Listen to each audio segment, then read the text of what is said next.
The flower who stopped waiting to be chosen was the girl everyone treated like a backup, until one wedding invitation broke her heart. She smiled, walked away, and built a life no one expected. Years later, the man who didn't choose her came back holding flowers she no longer needed. Original post: I'm Leela, 31, female. I own a small flower studio in Portland, Oregon. My ex is Ethan, 34, male. We were together for almost 4 years, but if I'm honest, I was waiting to be chosen for most of them. Ethan never said he didn't love me. That would have been easier. He said things like, I just need time. He said, marriage is a big step. He said, you're special to me, Leela. You know that. Special. That word kept me standing in places where I should have walked away. I met Ethan when I was 26 and working at a downtown flower shop called Willow and Bloom. He came in every Friday for 2 months buying flowers for his mother after her surgery. White tulips, yellow roses, blue hydrangeas. He remembered every flower she liked. I thought that meant he was thoughtful. Maybe he was. Sometimes. But a man can be thoughtful in small moments and still selfish in the moments that matter. We started dating slowly. Coffee after my shift, walks by the river, Sunday mornings at the farmer's market. He told me he loved that I saw beauty in things other people stepped over. A cracked pot, a flower growing through concrete, a woman carrying groceries and humming to herself. He said, you make ordinary things feel soft. I carried that sentence like a necklace. For the first 2 years we were good, not perfect, but good. Then his career started moving. He worked in brand strategy for a luxury hotel group. Suddenly, his world became rooftop events, investor dinners, women in silk dresses, men who shook hands like they owned the room. I still smelled like flowers and wet stems most days. At first, he said he loved that. Then he started correcting me. Not those shoes, babe. It's a nicer place. Maybe wear your hair down, more polished. Can you not mention the flower shop so much? People will ask questions all night. I laughed it off. I told myself he was helping me fit in. But love should not make you feel like a guest in your own skin. The woman who changed everything was Claire. Claire was 30, elegant, rich, and always photographed like light had a personal contract with her. Her father owned several hotels Ethan's company wanted as clients. She entered his life as a business connection and slowly became a name I heard too often. Claire said this. Claire thinks that. Claire invited me. Claire knows everyone. I asked him once, are you interested in her? He looked offended. Leela, don't be insecure. She's just connected. Connected. Another word people use when they mean useful. The night everything broke, Ethan took me to dinner at a restaurant I could not afford without checking my bank app first. I thought maybe he was going to propose. He had been nervous all day. He wore the navy suit I loved. He held my hand in the car. I remember thinking, finally. That is embarrassing to admit, but I thought it. Finally, he sees me. Finally, he chooses me. After dessert, he reached into his jacket. My heart stopped. He pulled out an envelope. Not a ring box, an envelope. He slid it across the table. Inside was a cream-colored wedding invitation. Ethan and Claire. I stared at the names until they blurred. He started talking fast. It happened quickly. Her family expects a spring wedding. It's complicated.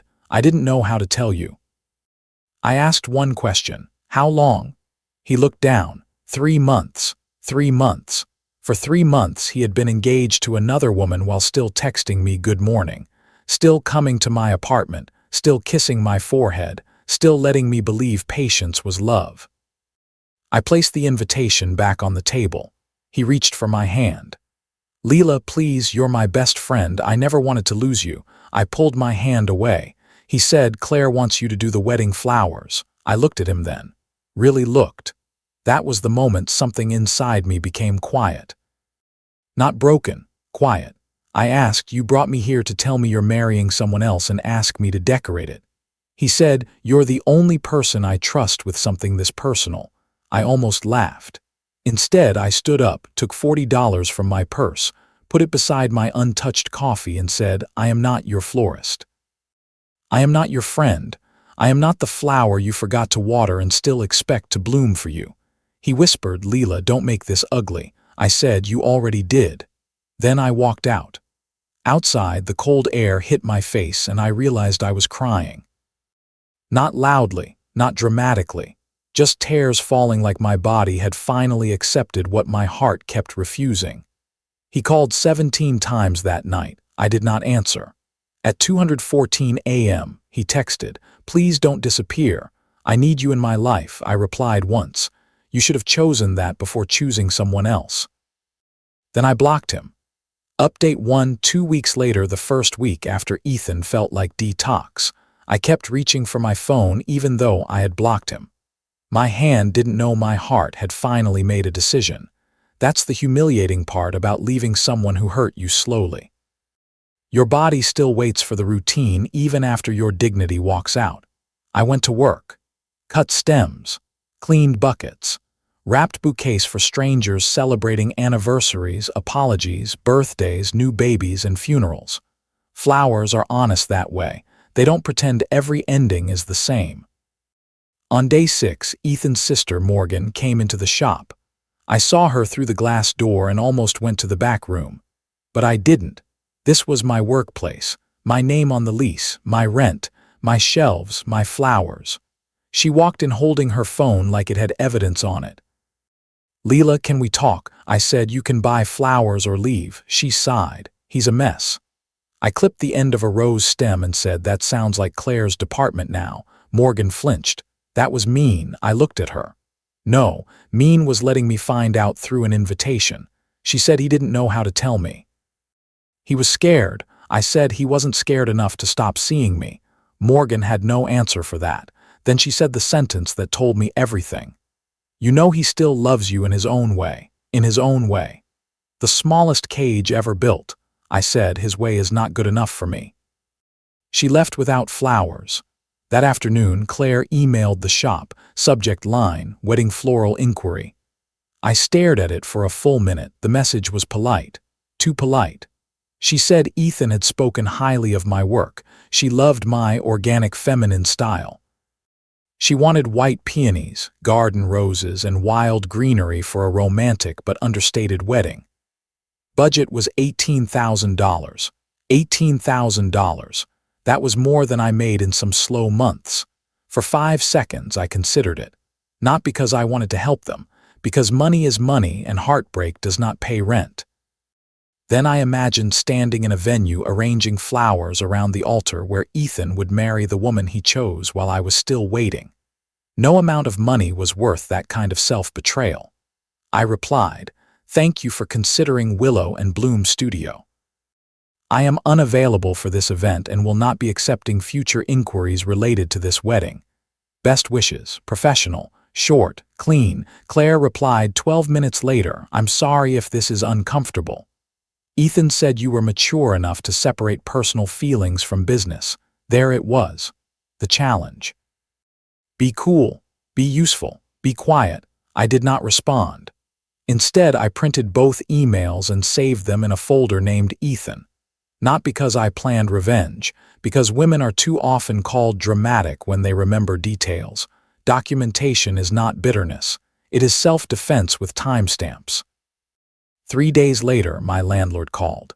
He owned the building where my flower studio was located. He said someone named Ethan had asked if my lease was transferable because he was concerned about my emotional state. I stood in the cooler surrounded by roses and felt my face go hot. I said my emotional state is not his business and my rent is current. My landlord paused. Then he said, that's what I thought. Just wanted to check before I told him to stop calling. Unexpected ally number 1. That night, I unblocked Ethan long enough to send one message. Do not contact my landlord, my shop, my clients, or me again. He replied before I could block him again. I was worried about you. I blocked him. Worried people bring soup. Controlling people call landlords. Update 2. 3 months later, 3 months after the invitation, I changed the name of my flower studio. Willow and Bloom had been the name of the shop when I bought it from the previous owner. It was pretty, but it never felt like mine. I renamed it Wildflower House. Because wildflowers don't wait for permission. They grow where they are not expected. The rebrand cost $3,200. New sign, new logo, new packaging, new website photos. I put half on my business card and paid half from savings. Terrifying. Worth it. I also started making short videos, not polished influencer videos, just my hands arranging flowers while I told small stories. A bouquet for a woman leaving a job that made her cry in the bathroom. A bouquet for a man apologizing to his daughter. A bouquet for a bride who wanted no roses because her mother loved sunflowers. One night, tired and emotional, I made a bouquet of orange ranunculus, purple stock, and white cosmos. I captioned it, "Be the kind of flower that does not need someone to call her beautiful. Be the kind that does not feel left out because someone did not choose her." I posted it and went to sleep. The next morning, the video had 80,000 views. By the end of the week, it had 1.7 million. Women commented things that made me sit on the floor and cry. I needed this today. He married her, but I found myself. I was the backup plan for 6 years. My mother never chose me either. I followed every comment I could. I answered until my thumbs hurt. That video changed my business. Orders doubled, then tripled. People started asking for the Chosen by Herself bouquet. I created one with wildflowers, soft roses, and one bright sunflower in the center. Not waiting, not begging, just blooming. Then Ethan came back. Of course he did. First through a new number, saw your video, proud of you, blocked. Then Instagram, you always had magic, I miss my friend. Blocked. Then email. Leela, I know I hurt you, but I feel like your page is turning people against me without saying my name. I laughed so hard my assistant, Paige, came out of the back room. Paige was 24, sharp, funny, and allergic to nonsense. She said, "Is it him?" I nodded. She said, "Tell him if the shoe fits, lace it up and leave." I promoted Paige 2 weeks later. Not for that line, but it helped. Around that time, Claire's maid of honor called the shop. She didn't say who she was at first. She asked if we had availability for emergency wedding flowers because their original florist had backed out after a payment dispute. I asked the wedding date. She told me, same date, same venue, same wedding. I said, "We're unavailable." She got quiet. Then she said, "Is this because of Ethan?" I said, "This is because no is a complete business policy." She hung up. The next day, Claire emailed again. "Leela, I don't know what Ethan told you, but I'm not your enemy. I didn't know the timeline. I thought you two were over. That one stopped me. I read it twice." Then I replied, "Ask him when he last came to my apartment before your engagement dinner." She did not answer for 2 days. When she did, it was one sentence. "Thank you for telling me. The wedding still happened, but not the same way." From what Morgan told me later, Claire demanded answers. Ethan minimized, then admitted some overlap. Claire's father insisted the wedding continue because deposits were paid, guests were flying in, and scandals are easier to bury under centerpieces. Romantic. Their wedding photos appeared online a month later. Claire looked beautiful. Ethan looked terrified. I felt nothing. That was the miracle, not anger, not jealousy, nothing.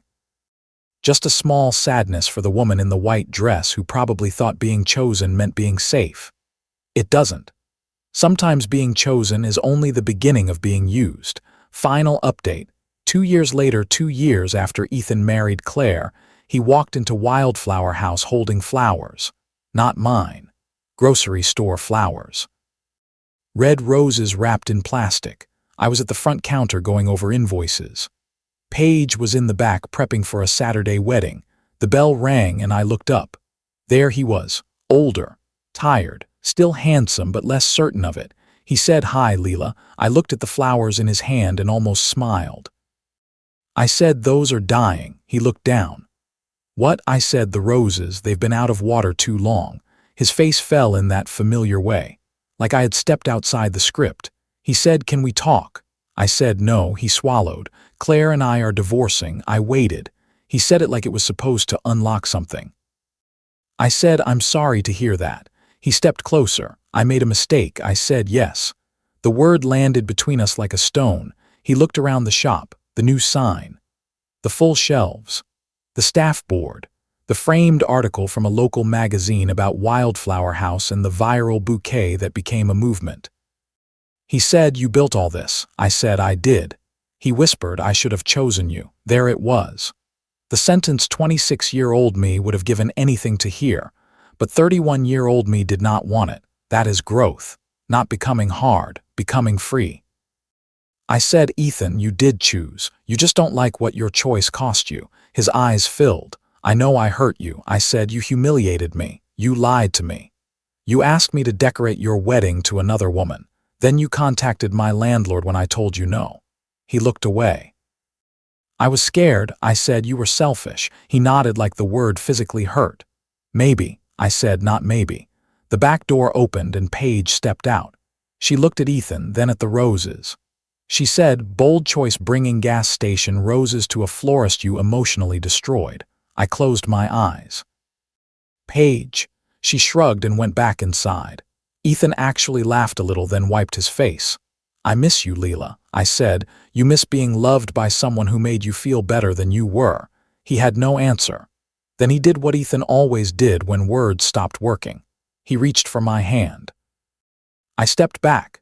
"No." One small word, no screaming, no shaking, no tears, just no. He said, "Can I at least leave these?" I looked at the roses again. I said, "No, they're not my flowers." He stood there for a few seconds, holding them like a man who had rehearsed a scene and lost the stage. Then he left. I thought that would be the end. It wasn't. That night he posted on Instagram for the first time in months. A picture of wilted red roses on his passenger seat. Caption, "Some mistakes bloom too late." The comments came fast. People loved it. "Poor Ethan. So deep. Hope she forgives you." I took a screenshot and ignored it. Then Morgan texted, "He's really not okay. I know he messed up, but could you just give him one conversation?" I replied, "I gave him 4 years." Morgan wrote, "He says you're being cold." I replied, "No, I'm being done." Then Claire messaged me, "I'm sorry he came to your shop. He told me he wanted closure." I told him closure is not a woman you hurt letting you feel better. I stared at that message for a long time. Then I wrote back, "I hope you're okay." She replied, "Getting there." Unexpected ally number 2. A week later, Ethan emailed Wildflower House pretending to be a customer. He requested a custom bouquet for a woman who forgot how loved she is. Paige saw it first. She printed it, placed it on my desk and said, "Permission to block this man into another dimension." Granted, but I also called a lawyer. Her name was Dana. Consultation fee was $275. I brought screenshots, emails, Morgan's texts, the landlord incident from 2 years earlier, and the fake customer request. Dana said, "This may not need court, but it needs a clear paper trail." She sent a cease and desist letter for $500. No contact with me. No contact with my business. No third-party messages. No fake customer inquiries. Ethan received it on a Thursday. He did not respond, for once. 6 months later, Wildflower House moved into a bigger space with a workshop room. We now teach classes every Sunday. Bridal flowers, grief flowers, self-love bouquets. Mother-daughter arrangements. The most popular class is still called Chosen by Herself. Women come in groups. Some laugh. Some cry. Some don't say why they came until the end, when they're holding flowers they made with their own hands. One woman named Nora told me her husband left her for someone younger. Another woman named Shelby said her mother always compared her to her sister. A college girl named Mia said she kept waiting for a boy to make things official while he kept calling her special. I told her, special is not enough if it comes without respect. She wrote that down. I don't know if I'm wise. I think I just became tired of shrinking. There is a difference. I started dating again eventually. His name is Caleb. He's 36, a high school art teacher, and the first man who brought me flowers from my own shop because he said, "I wanted to support your business, but I also knew you'd fix the arrangement after I left." He was right. Terrible arrangement. Good man. He calls me beautiful and I like it, but I don't need it. That is the part I wish younger me understood. Being loved is wonderful. being chosen by the right person is beautiful. But if your whole worth depends on someone pointing at you and saying her, then you will keep standing in rooms where people compare you, delay you, hide you, and call it timing. I was not less beautiful because Ethan chose Claire. I was not left out because his story moved on without me. I was not a rejected flower. I was just planted in the wrong garden. And once I stopped begging for sunlight from someone who kept closing the curtains, I grew everywhere. So be the kind of flower that does not need someone to call her beautiful. Be the kind that does not feel left out because someone did not choose her. Be the kind that blooms anyway. If this story touched your heart, tell me in the comments if you've ever waited for someone to choose you, or if you finally chose yourself. Please like, subscribe, and share this story with someone who needs to remember their worth.